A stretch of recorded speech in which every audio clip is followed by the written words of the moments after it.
Thank you. Good afternoon, esteemed Budget Committee members. Thank you for being here and for giving the citizens of Toronto this vital opportunity to share our thoughts and concerns about the upcoming budget. My name is Wendy Porch, and I'm the Executive Director at the Centre for Independent Living in Toronto, also known as CILT. Last year, I'm proud to say, my team was honoured to be one of the recipients of the City of Toronto's Community Champions Awards. I myself served as a member of the City of Toronto's Accessibility Advisory Committee for 6 years. Additionally, I chaired the Accessibility Task Force on COVID-19 vaccines for the City of Toronto throughout the pandemic. I'm also a member of the Accessible Housing Working Group, which has been tasked by the City to develop concrete strategies for increasing accessible housing in our city. Through this deep involvement across numerous city initiatives, I think I've gained a profound understanding of the city's work in this area. Let me begin by sharing some stark statistics about life with a disability. The poverty rate for people with disabilities is double that of the general population. More than 1/3 of food bank users are people with disabilities. Women with disabilities account for 45% of all reported violent crime in Canada, despite representing only 14.9% of the population. Those relying on ODSP or OW are perpetually and always living below the poverty line. People with disabilities are 4 times more likely to experience homelessness and often become homeless due to violence. Even in 2025, many governments, including the City of Toronto, lack comprehensive data collection on the lives of disabled people. This oversight makes it seem as though the 27% of us in the Canadian population simply do not exist. Yet here's what we know about disability in Toronto.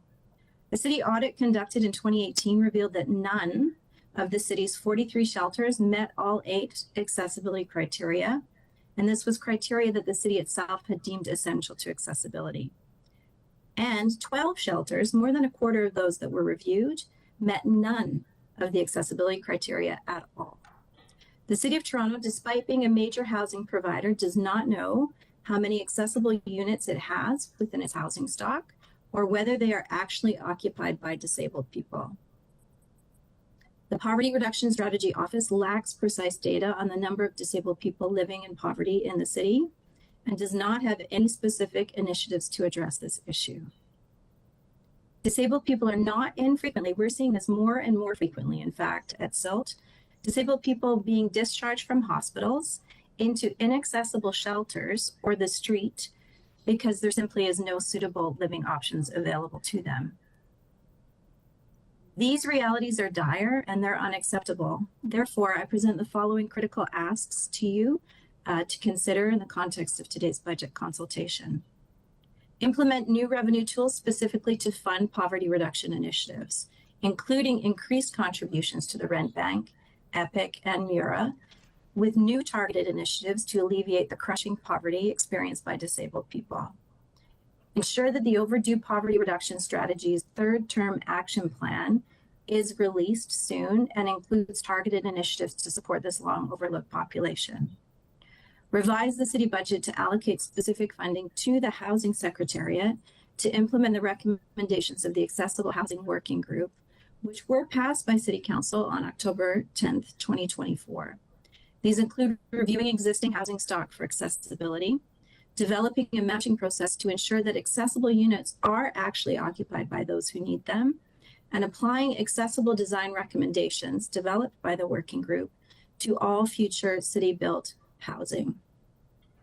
Additional funds will be needed to ensure that all city-built housing can be used by disabled people and seniors going forward.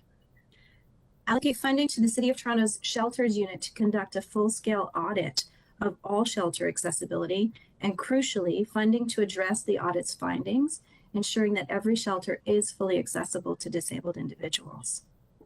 In closing, I urge you to look inward and ask yourself if the City of Toronto is doing enough to support its disabled citizens.